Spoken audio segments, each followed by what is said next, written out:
Okay, my name is Jane Man. I'm a senior software engineer in DB2 for COS development.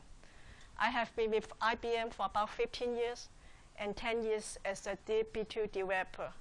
So my focus area is XML. I think some of you know me from XML and JSON, and some integrations between DB2 for COS with SPSS, Big Insights, and mobile. Okay, let's get started on that. So here's the objective. So we'll tell you something about the JSON storage model, and it is more concentrated for application development. So you will see a lot of SQL statements in this presentation. It's not a marketing presentation. This is actually you write code, the SQL statement you can use. Okay, this is the agenda for today's session. We'll first have a very short introduction about the motivations for NoSQL. And then we'll spend most of our time talking about the DB2 JSON technologies, Java API, and the SQL API. So you can see that if you just have a new project on JSON, we recommend you to using the SQL API. And when we talk about JSON, a lot of people will ask, how about XML? They are very similar in nature in terms of they are flexible schema, as well as they can coexist with relational column. So in this topic here, we will go through some common things between these two and tell you what's the difference when you create an object to store JSON data or create objects to store XML, how to do insert, how to do syntax, what is difference in terms of the index or utility support. We'll go through this part. And we will wrap this session with a summary and Q&A. Okay, let's get started. So what is NoSQL?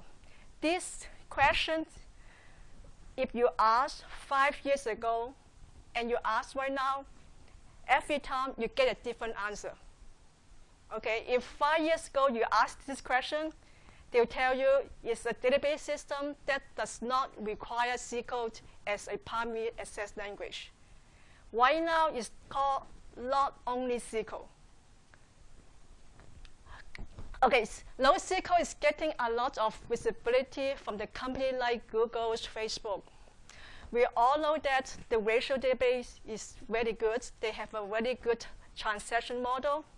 But a company like Google's Facebook, they found our relational database cannot satisfy their needs. They don't need transaction. They want something that can come back to result really quick. They want to move the development, the application from development to production in a very short period of time. This is what they need. On the slide, on the right-hand side of this slide is some example of NoSQL, like the key value store. Basically, is like a hash table. They store the data part in a binary object. So most of the time, it's the whole thing in, whole thing out. The whole document come in and whole document come out. You cannot just snap part of the document. The other type is the document store, like you store JSON documents or XML document. So most of the time, there's some feature allow you to look inside the document and snatch part of this document out.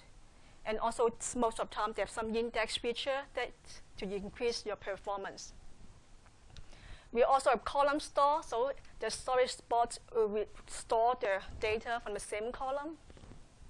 And we also have other examples as well. Okay, JSON.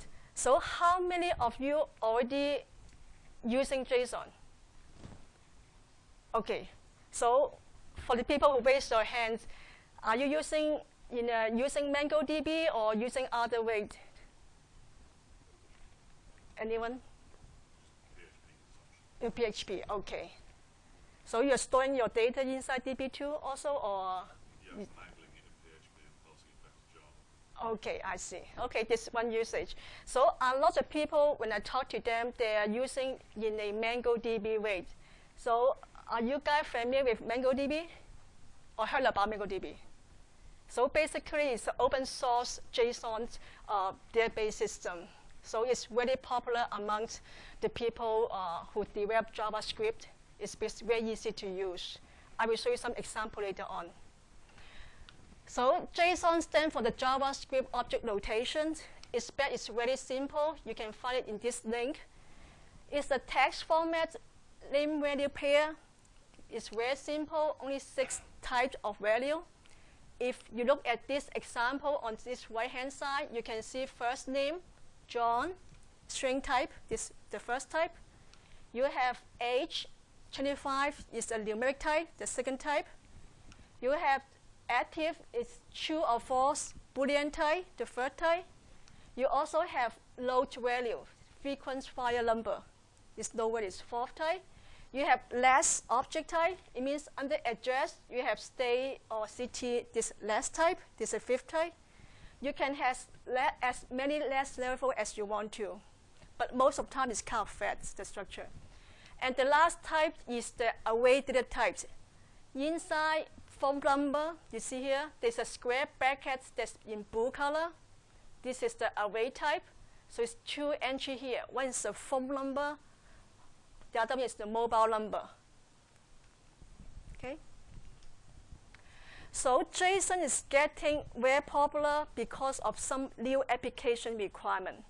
The first requirement is that we want to store the data from the mobile applications or web application in its latest form. And because of the lightweight feature of JSON, they are commonly used for storage and exchanging information. The second requirement is that we want to move our applications from development to production in a very short period of time. And the flexible schema of JSON fit very well onto that. We want to cut off the dependency on DB8, on other IT architects to create a table or to alter a table to create a column. Okay, right now we want to bring JSON into DB2. So basically, you're bringing the flexibility and simplicity of JSON into a system we all know that with high quality of service, high performance, high security, and also there's a lot of toolings, utilities you can work on. Okay, this is my introduction. Let's go to the meat of these sessions. Okay, so for JSON support, we provide 2 ways. One is the Java support, one is the SQL support. Okay, we will talk about the Java support first, but our recommendation is using SQL support. So we support JSON in version 10 about 2 years ago, and last year we support version 11 as well. So the major layer is this one, the one in purple color, JSON Java API.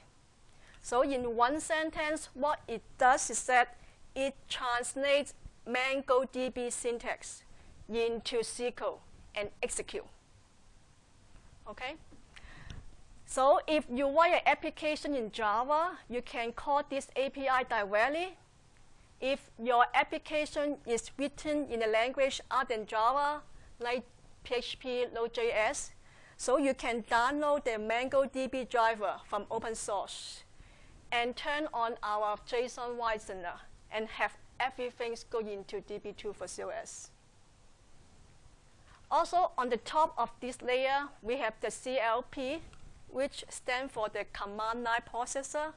If you heard about or know about the CLP, it's very similar to the DB2 CLP. It's a command prompt that you can type in your ad hoc query, like you can create connection, you can insert, you can do find, and you can do delete, or maybe get some statistic as well. Okay, inside DB2 for COS, we are storing the JSON documents as BSON, the binary format of JSON. Okay, we are not storing the text format of JSON in a inline blob column. There's no native types yet at this moment. To manipulate this JSON document, we have a set of UDF and also the bin function. We'll go through that later on. For housekeeping, we also have something called JSON catalog. So this is the overall architecture for Java API, okay? Yes? Where do I place this JSON Java API and the driver? Is it on the application server? Yes, it's on the application side. I mean, normally you write your application, if in terms of a distributed environment, right? You write your application, for example, Java on your client side. So this API and the JSON listener is on your application side. So if I have a Node a Node application, I need to have the JSON wire listener address space in addition running. So I have two servers now. One is the Node server and one is the wire listener server. Yes. Okay. And I need to manage it and keep it alive. Exactly. So the question is that if you have a Node.js application, so you have a Node drive server, right? So you also keep both servers alive all the time. Okay, this is small examples on the Java API. As I mentioned earlier, the Java API, what it does that it translates MongoDB syntax and executes in DB2 as a SQL. So they support transaction, have batch insertion, and they have something called fire and forget inserts. Anyone heard about that? For the people using JSON already, do you heard about that one? As the name implied, what they do is that, okay, they just fire. They don't care about the results. So it means that even your SQL statement fail inside DB2, your applications will not get any exception or notification if fail. Just called fire and forget. Okay, here's some example of how to do it using the MongoDB syntax. So for example, do an insert. You call it DB. You can say DB, you can think about is a database shortcut. You already have a connection established with DB2. So db.post. So in terms of the JSON environments, we store the JSON document in something called connection. So you can think about it something like a table inside DB2.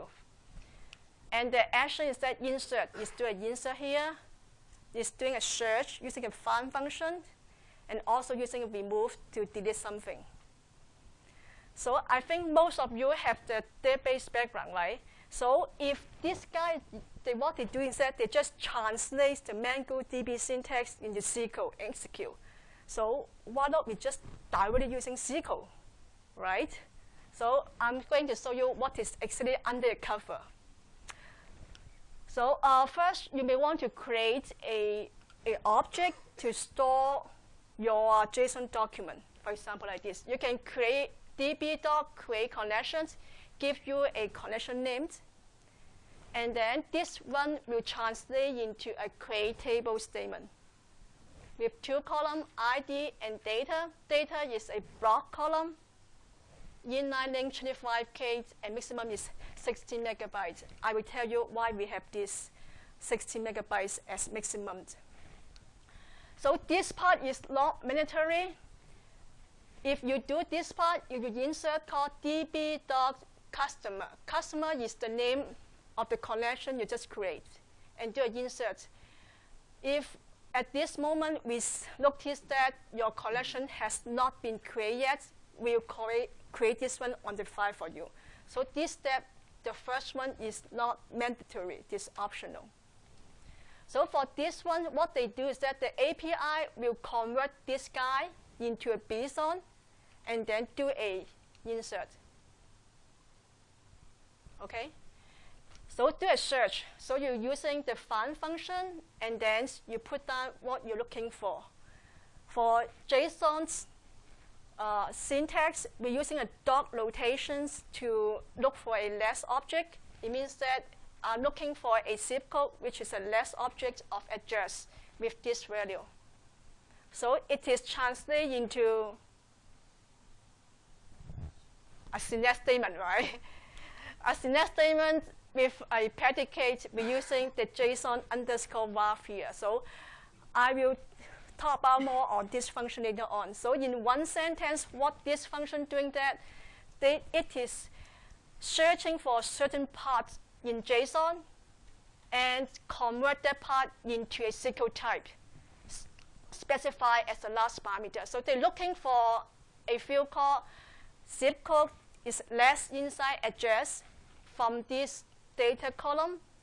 Once it's found, it converts into a string of 5 characters. Question? When I do the round trip of an insert and a lookup, is the white space preserved in the JSON source? The question is that is it white space preserved inside DB2? So the white space is not preserved because when we're doing this, we're converted into JSON. We are not preserving the white space. Okay, so if you want to create index, so you do it. In MongoDB syntax, basically, we're using the ensure index, and this is the field you index on. So on the SQL side, basically, this one is translated into a create index, and then we have an index on expressions on using the JSON underscore var like this. So they have all these limitations for the index on expression. If you already know about that, there's some utilities limitation on that. How long does this index exist?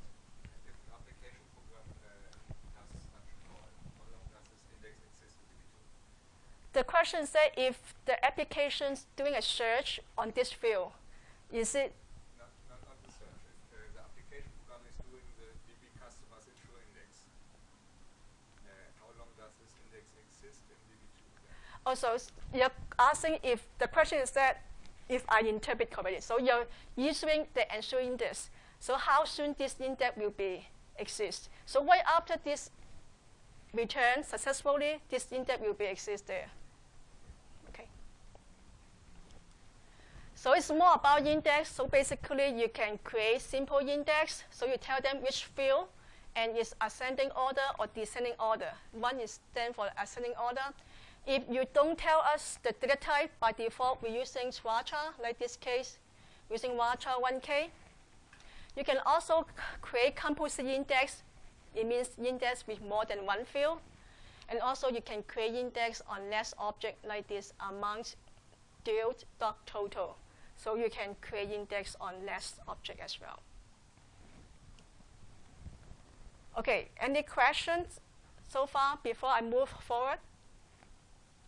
You used a sys indexes table. Is that a catalog table or is it a pseudo catalog table? The question said the sys, I think you're asking about Sys JSON index in the body. this guy, right? So the question is that this is actually a DB2 catalog.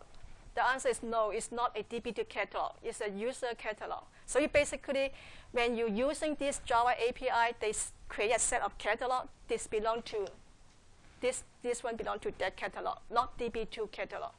Okay. Okay, so SQL API is what we recommend you to use if you want to start a new JSON project. So when you talk about the SQL API, it means that these functions. Okay, so we have 2 UDF and 1 sprint functions. The JSON to BSON and BSON to JSON, as the name implies, is doing the conversion, right? So why we need these 2 functions?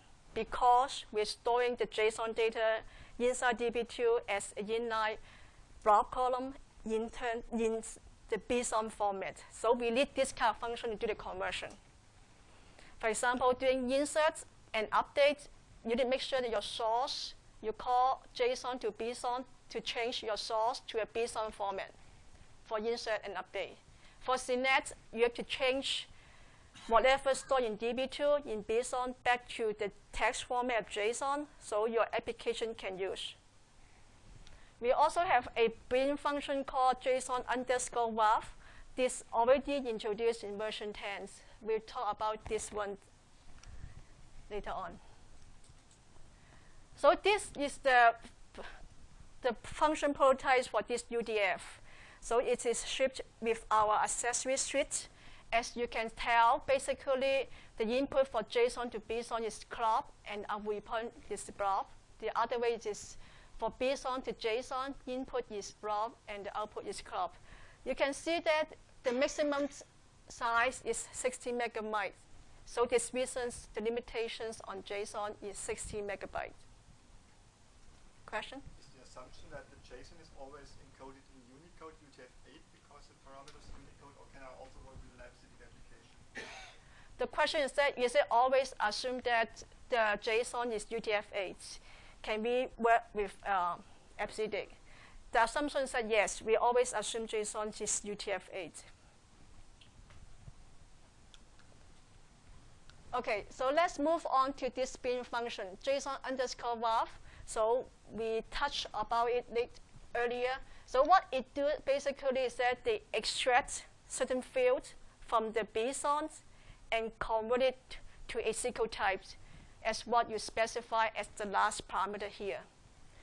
So the table here document the support SQL type. And let's look at example here. So JSON_varf data. So data is the block columns that store the JSON format of JSON. The second parameter, the one in green color here, is the field you're looking for. So you're looking for a field called customer, this less under PO, and another field is called SCI, this less inside customer. So you're looking for this field. If you find this field, DB2 will convert this one into a I that stands for an integer and not a await. So in case DB2 cannot find this field, this function will return load value. Or they find this field, but they cannot cast to the resulting type. In that case, this function also returns a load value as well. So in case this one return a await and you specify not a await, this one will return a negative SQL code. But if you don't specify not a await, and this green part return await, we will return the first entry of the await. Is it confusing?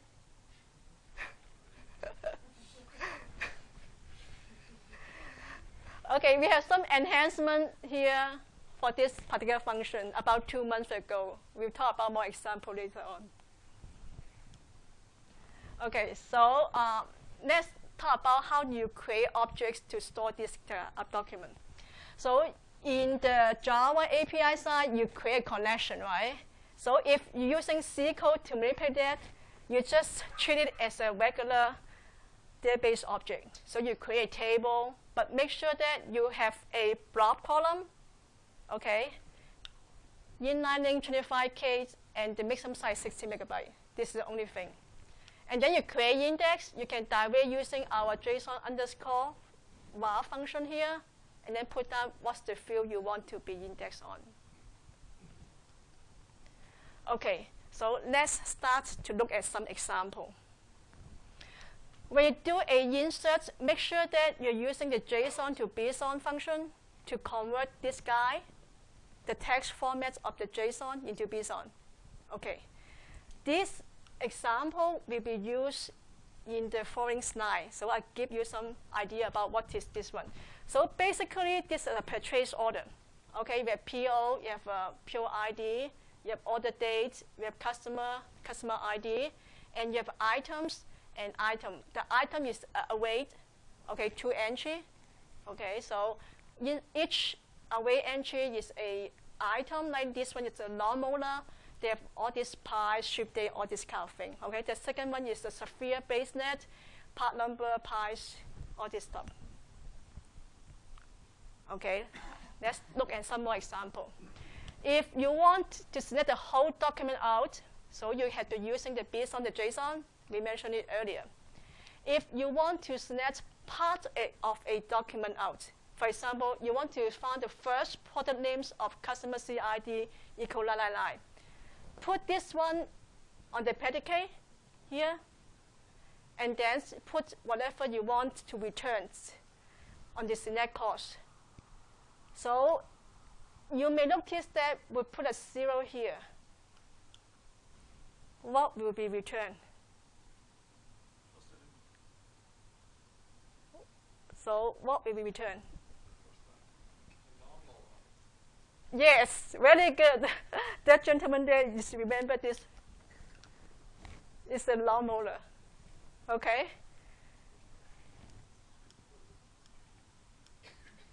Okay, so let's look at some more example. You can do sorting by putting this one in your order by cost. You can do a whole document update. Just remember to put all this function JSON to BSON with your source. And also you can delete, you put your predicates inside the where clause with whatever you want to delete. Okay, let's look at more enhancement with this. Okay, so I mentioned earlier, we'll recommend you guys using SQL API because we have continuous enhancement in that area. So about 2 months ago, we delivered this PDF. So before this PDF, this is what we have here. So the first argument or first parameter for this function must be a column. Must be a column, a block column. With this PDF, you open this one up. We accept any expression that return a blocked value. Okay? So it means that you can do much more with this PDF. We'll look at some example here. First, you can have a case statement as the first argument here. On this side, you can create a wheel, like V1 is the wheel, it comes VC1. And then you can using this wheel column inside as a first parameter inside JSON underscore var. And you can using as a Boolean or table expressions. So if you are using JSON before, you may know that they may have a limitation of drawing the JSON document from different connections. So if you're using this one inside DB2, basically you can do whatever you can do with SQL, right? So join, of course, is support. So more example, again, you can using as a trigger transition variable. So you can see n is referenced as liu in this trigger. And then you test this n doc data. Data is the column for the JSON document. Basically, this is touching when the order date is 300 days later than today or is less than today, they will signal a exception saying this order date is out of range, something like that. You can using these ones and you pass in as a SQL PL variable, so you can see this procedure, my SQL, my SP1, and then you pass in this as a parameter, and this one can be used directly inside the body. So before this PDF, you cannot do it. Now it's opening up. Any more questions before I move on? Why the 16 meg limit? The assumption, the question is why we have a 16 megabytes limitations on JSON.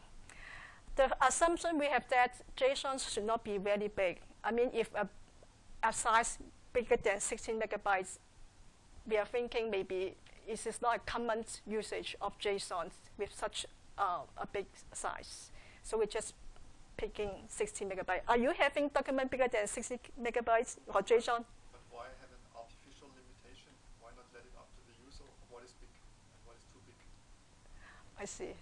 I don't have an answer for this one, but I mean it's picked because the common use case is have this size of 6 megabytes. So it's a very good suggestion. We will think that to ask our architect why we pick 60 megabytes. Okay, let's move forward about some other function you may overlook. Yes, question? What are the disadvantages of using the Java API instead of the SQL API? The question is that what's the disadvantage or using comparing the Java API and SQL API? Yeah. Okay, so the SQL API basically allow you to create all these objects in any permission you want. So for the Java API, basically when you insert that, create connection, all these things, under the cover, they create some table, some object for you. They create a table space object with some default permission, right? But for a lot of customers, they want to control everything. I only want this user or this application to access this object. But in terms of Java API, they're opening up basically all the application can create table, right? So in some company, that may not be a preferred way for accessing. But in terms of performance, it's nearly equal. Yes, in terms of performance, is not much difference because you can see that basically the Java API, what we do is that we just translate to a SQL, right? Undercover is still SQL. But in terms of the object securities and authority or others control, a lot of DBA prefer using SQL API. Okay, let's move on to this. So this some of the UDF, this is already delivered, but it's not very well documented, but you still can see some documentation in our performance guide. But they also deliver great value, especially the JSON underscore table. Anyone using XML? Okay, we have half of the audience. For the people already know about XML, you may heard about the XML table function. And this guy, the JSON underscore table, is doing similar thing. Okay, we'll see some example later on. The first one is the JSON underscore length. So this is return the size of an array. So how many array entry? In case the field looking for is not an array, it will return no value. This is the function prototype. The first one is your JSON document.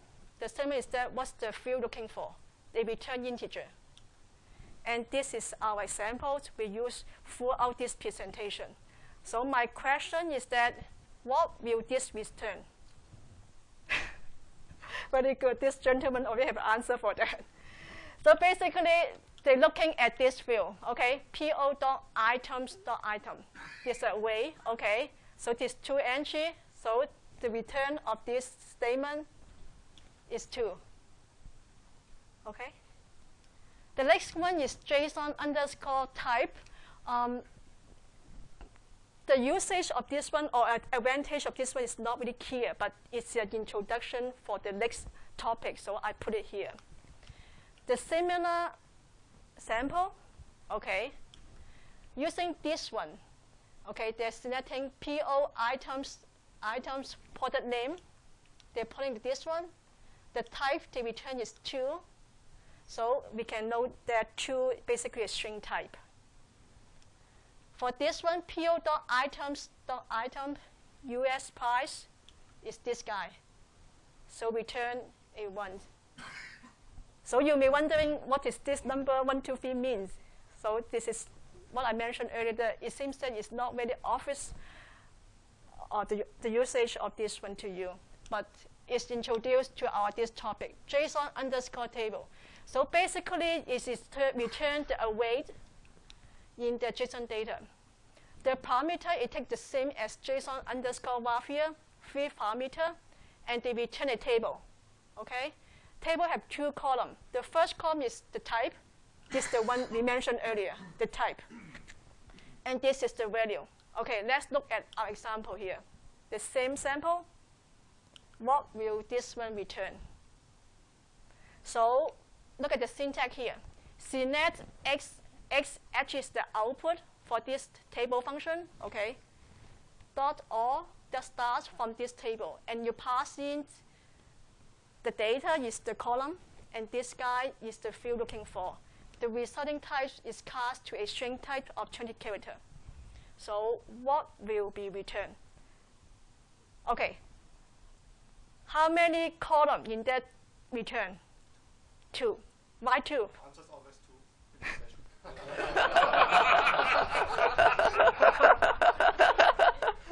Okay.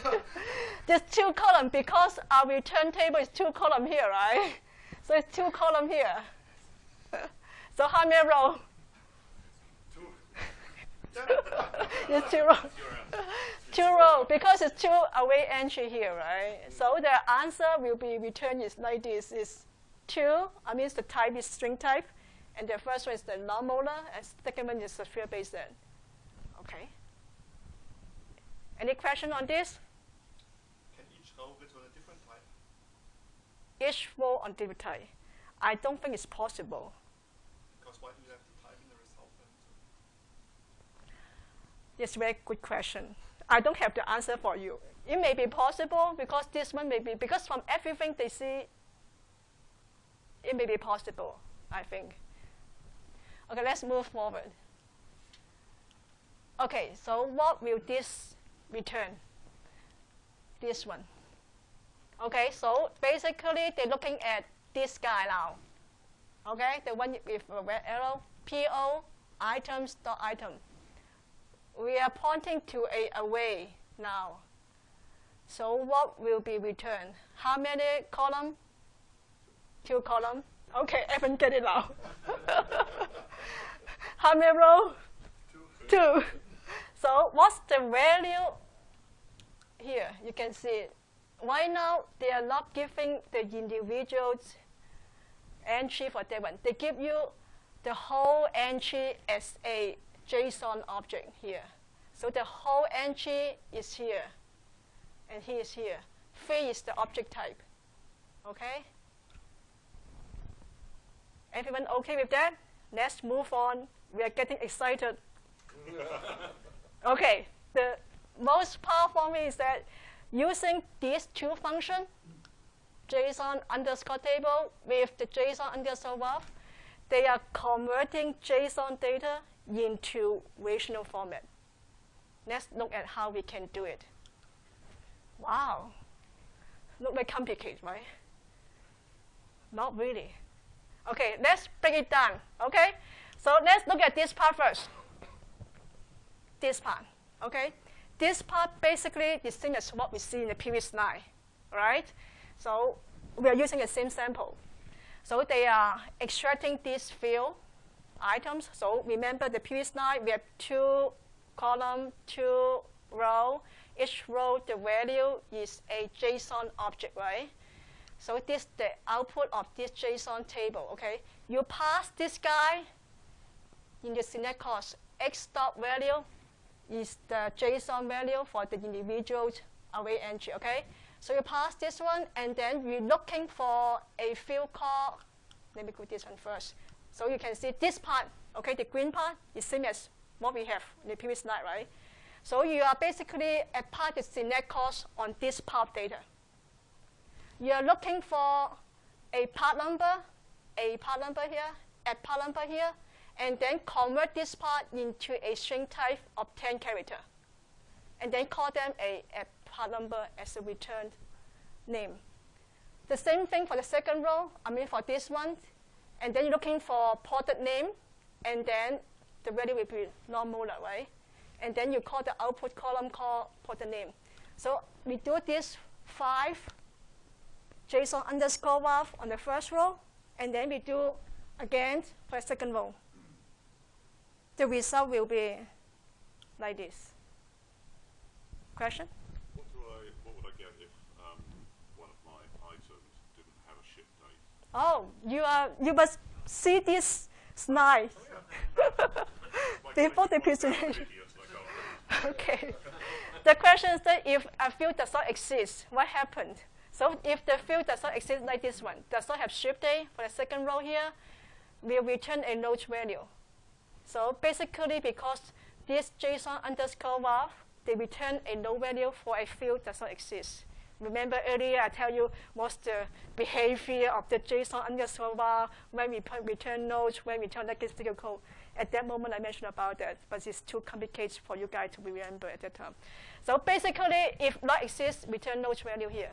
Question? Is there an optimization to combine the calls to JSON to JSON value? For this example, we would parse the JSON returned by JSON table for each call, right? Yes, the question is that you see some automations to combine the JSON underscore these 2 JSON to JSON, and also I think it's the JSON table together. At this moment, not yet, but we are looking into that. Okay. This is the difference for XML table. In XML table, you have a complex XPath expression, and you done it all in one step, right? Very good question. Really, really good. You must using XML a lot.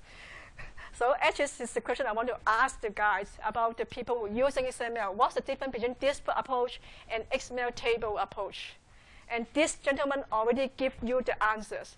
Basically, for XML table, if you're familiar with that, in your column expression, you can traverse up and down, basically.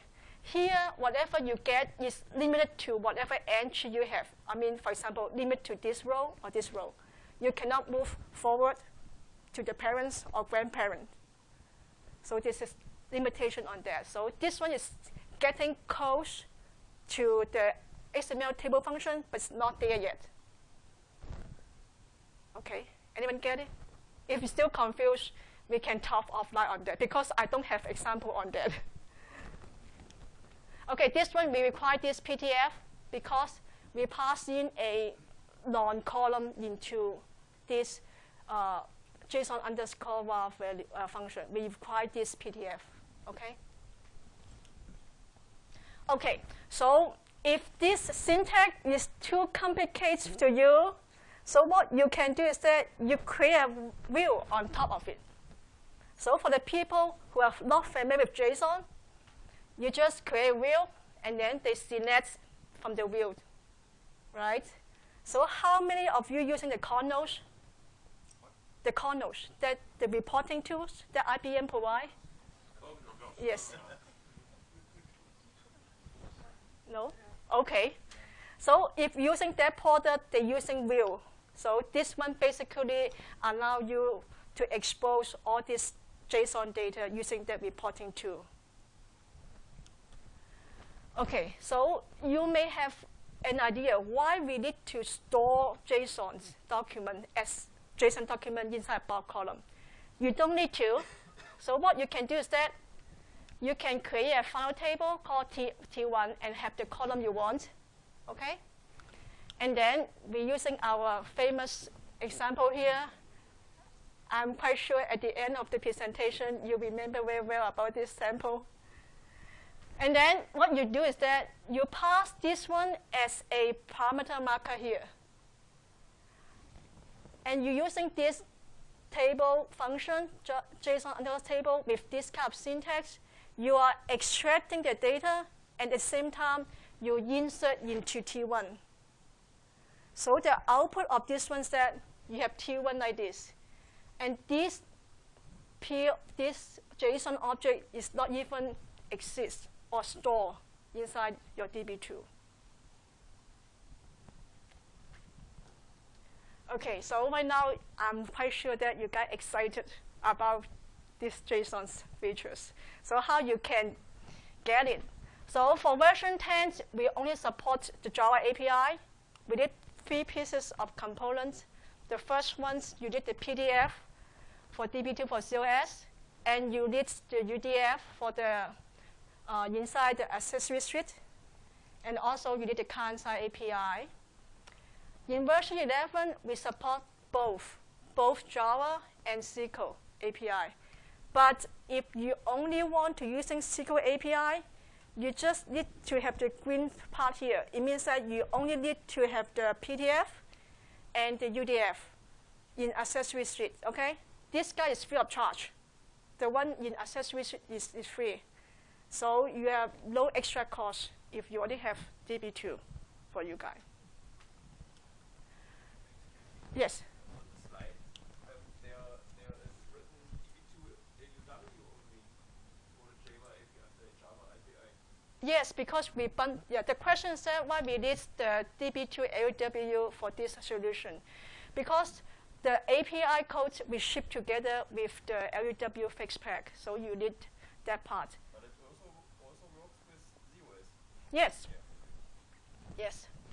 Because the client side, we don't ship a platform-specific client side.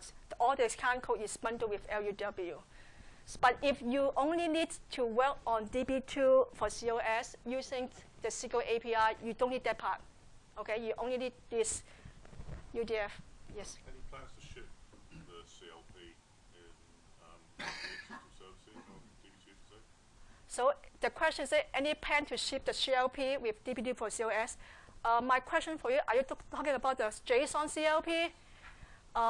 We don't have that in our plan yet, but if you can open a requirement to us, we can consider it whether we want to ship as a CLP. Sure, Yeah. just a thought. Okay. Okay, so this is a picture view of what you need. Basically, if you want to have the SQL API, you just need the green part. This is the A part, and also the UDF in the accessory suite. Okay, any more questions? We have about 15 minutes left, and I want to go through this session about comparison between JSON and XML. Okay, that should be. Okay, whenever I saw this slide, everyone say, oh, I know about XML. So my question to you guys is, what is missing here? Okay, what common features of XML are missing here? Second, sorry. The XML header. Okay, very good. The declaration, the XML declaration. Namespace, very good. Yeah, schema namespace is similar to the same. Prefix namespace. What else? I think half the audience raised their hand about XML. Okay. Comments is missing here. Process instruction, PI also missing here. CData. Yeah, CData also missing here. Okay, let's move on. So who use XML today? I think since we are in Europe, right? Most of you heard about the zipper thing, right? So anyone don't know about zipper here? I'm from the US, so I don't Oh, okay, okay, okay. So the zipper stands for the Single European Payment Area. So it is an initiative for the European unions to standardize the payment standards when they exchange data among themselves. So it is a XML standard. So when they exchange information, it must be in that format. So in other industries, they also have similar things. They specify a standard when they exchange data among themselves. They need to using this format. Okay, here's the storage model of XML.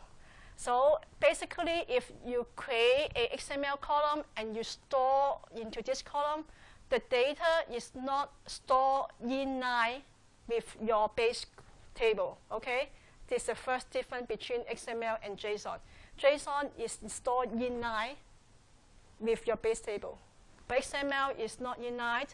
And I hear some presentation today about the storage format of XML, and they think we are storing the latest version, I mean the text format of XML, but the answer is no. We are parse the XML data, and then we store the parse format. We only parse once, okay? So we have XML for quite a long time. I mean, since version 9, 10 years ago. So we can do a lot of things with XML. You can create a XML column. So we don't have JSON type yet. We store JSON in block column at this moment. So you can do whatever you can do: insert, select, updates, merge, full support on utilities. And for XML specific, you can do schema validation, schema transformation. And we have a bunch of the functions allow you to extract data and do other stuff with XML. Compared to XML to JSON, I think JSON is a baby. It's a baby for us at this moment. So we have a feature that XML has, JSON have not yet there yet. Okay, so let's start our comparison. So you need some object to store your document. For XML, you have XML data type, and you have option to associate your XML column with one or more than one XML schema. By doing that, each time you insert to that column or load or merge or update, DB2 will call schema validation for you. You can create index and tell us what's the field you want to be indexed on. In terms of the Java API, you can create a connection, and then you can create index using ensure index here. For SQL API, remember you create table using a block column, and also you can create index using our JSON underscore ref on the field you want to be indexed on. Okay, insert. Insert is very simple for XML, and then remember that for XML parsing and XML validations, is 100% eligible to redirect to zip. So parsing is not super expensive in terms of that. For the Java API, you call db.json.jsonpo. Anyone remember what does this field mean? JSONPO? Yes, very well. It's very good. It's the collection name, okay? The collection name, or you can think about it's the table name, okay? You call the insert function, and this guys, the API will convert these ones to JSON before they send over to DB2. And this guy, the SQL API, of course, you need to call this UDF to change your text format of JSON to JSON, so you can store as a blob column. Okay, search. If we want to find the product names for CID 999, so XML is very simple. Put your predicates under XML exists, and put whatever you want to return on the CNET course using XML query here. So you can see the color is matched, okay? So for the JSON API, Java API, using the find function, take 2 parameters. The first parameter is the searching criteria, the blue color here. The second field is the field you want to return. Remember, we have 2 columns there. The one prefix or suffix with 0 means that you don't want that field to be returned. We only want the product names to be returned, so put 1 here. Okay? So for the SQL API, the same thing, using the JSON underscore varf, and put your predicates in the where clause and whatever you want to return out in the CNET clause. Okay, update. For example, I want to update a certain the price for a certain item. For XML, you can using XML modify. How many of you heard about XML modify or using it? No one using it. Okay. One people using it. That's good. So basically, this one is doing a sub-document update. So what do we mean by sub-document update? For example, you have a huge document. You just change this part. Sub-document update means that we are not erasing the whole document and we pass again. We just change the part that need to be changed. Okay? For the Java API and also the SQL API, they are doing a whole document replace. So they erase whatever in that row and then put a new copy there. This is what they do. So you can using, for the Java API, using the update function, 2 parameters. The first one is the searching criteria. The second one is the values they want to replace. So my question for you, you see a dark side here. Why is the dark side here? Anyone want to guess why we have a dark side here?